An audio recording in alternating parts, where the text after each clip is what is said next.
前几天咱们中国不是一次性曝光了福建舰弹射3型舰载机的视频吗？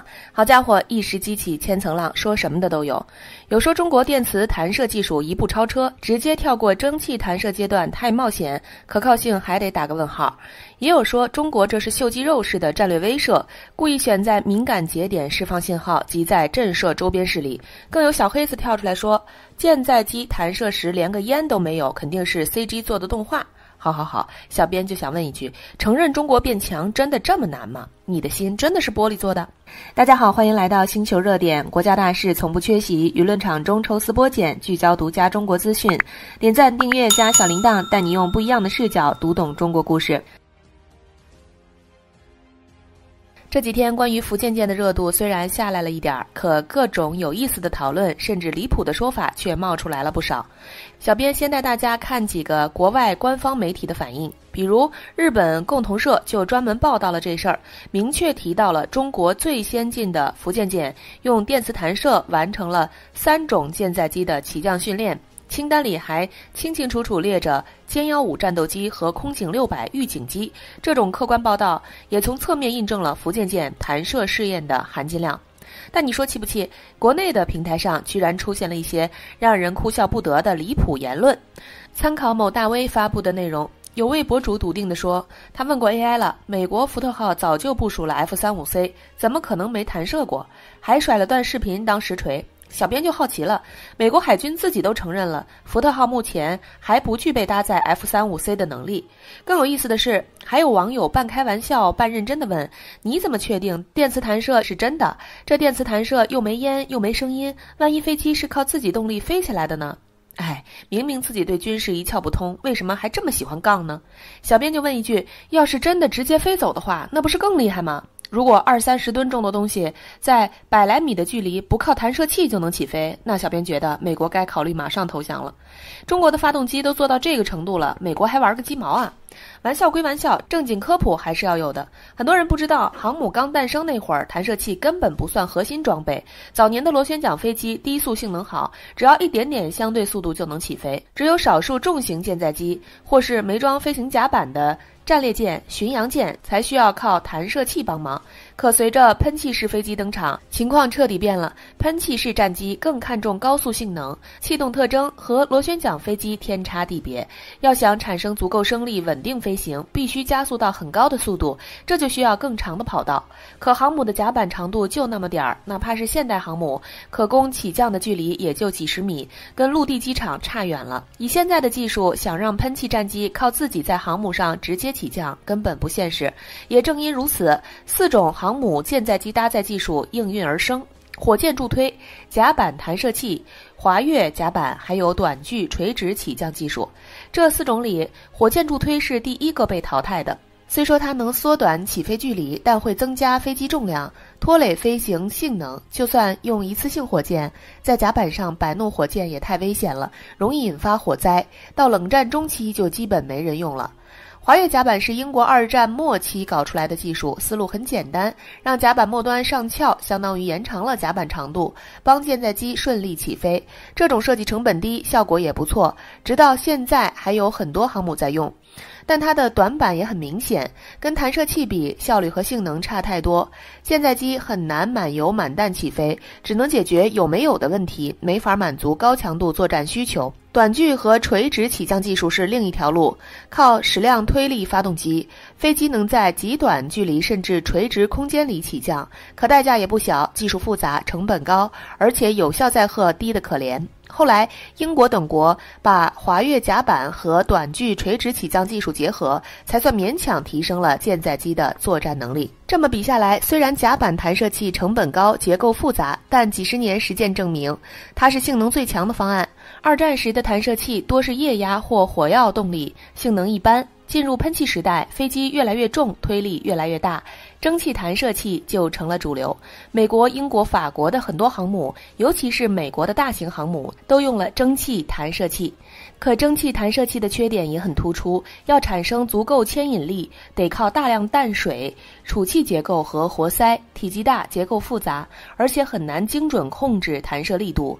直到电磁弹射器出现，这些问题才得到改善。它靠电磁感应原理调整电流大小就能控制弹射速度，效率比蒸汽弹射器高不少。不过它也有小问题，能弹坚固的舰载机却可能损坏轻型无人机。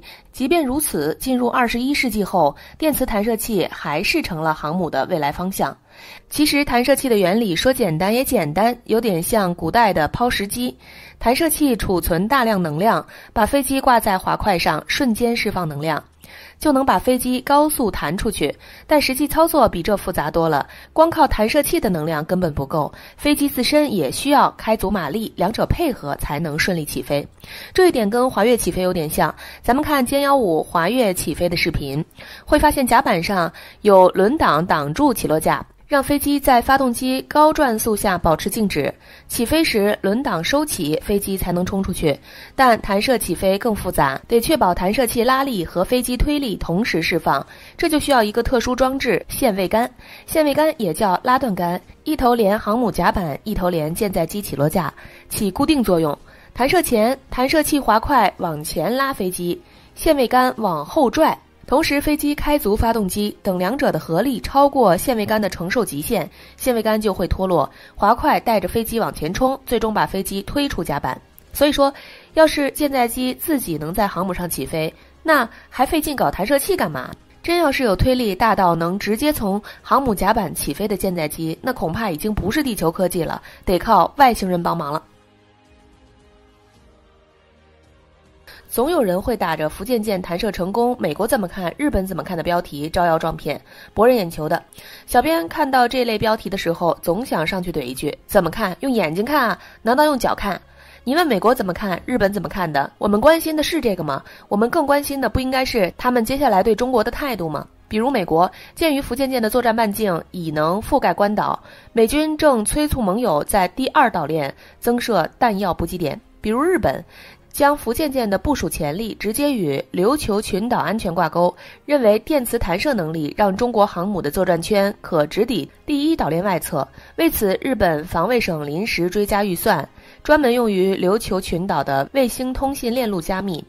我们看得大快人心，其他国家早就借着这个幌子开始了新的布局，所以小心驶得万年船才是。所以作为军盲的我们，就别谈什么军武科技了，吃瓜也挺好。此时此刻，小编最大的乐子就是看日网最新鲜热乎的评论，主打一个开心。先来看2条对福建舰表示认可的评论，这条翻译过来是这么说的：中国海军最新锐航母福建号使用电磁式弹射 J-15T 战斗机、KJ-600 早期警戒机以及第5代隐身战斗机 J-35 离舰着舰的视频已经公布了。尤其 J-35 机身相当于美国 F-35C， 但是美国海军搭载电磁弹射的福特号航母仍有运用上的课题，尚未达到正式开展。因此福建号若开始运用 J-35， 就实现了世界首次运用电磁式弹射加隐身战斗机，可以说展现了中国海军在航空战斗力上的大飞跃。这条的意思是，不仅在雅虎评论区，日本的军事评论家和专家们也对中国的电磁式弹射实力持怀疑态度，不是没道理。那个强大的美国干了几十年也没干成，棘手到连特朗普都说出不用电磁式的话来。但是从这次的试验开始，被认识到中国实力不容置疑。再来看这条激进派的言论，意思大概是，日本国力断然劣于中国，依靠通常兵器无法与中国对抗，日本应该建造大量搭载核导弹的核潜艇，让他们在各海域潜航，日本若遭侵略攻击，就让敌人的主要城市焦土化，这样敌人会因惧怕核报复而犹豫是否攻击日本吧。虽然有人说依靠对话什么都能解决，但太过理想化了，尤其日本的邻国是中国、朝鲜、俄罗斯，话是讲不通的。美国嘛，也已经判明了他靠不住，只能靠自己国家来防卫了。还有这个信心爆棚派，苏联时期的老航母用了全副武装就没办法起飞，战斗机本来就推力不足，这下条件更恶劣了。弹射的话，虽然能涵盖住这些不利条件，但电磁式弹射的电力若是核动力还行，若是普通引擎就相当严峻了。没太想过把中国航母当成威胁，只是用核潜艇就能击沉的水平罢了。最后当然也有中国派，这条就不翻译了，大家自己看吧。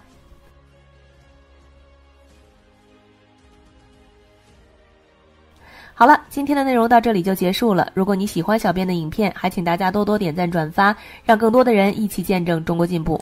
关注我的频道，这样既能回顾往期视频，又不会错过之后的精彩内容。那我们下期节目不见不散。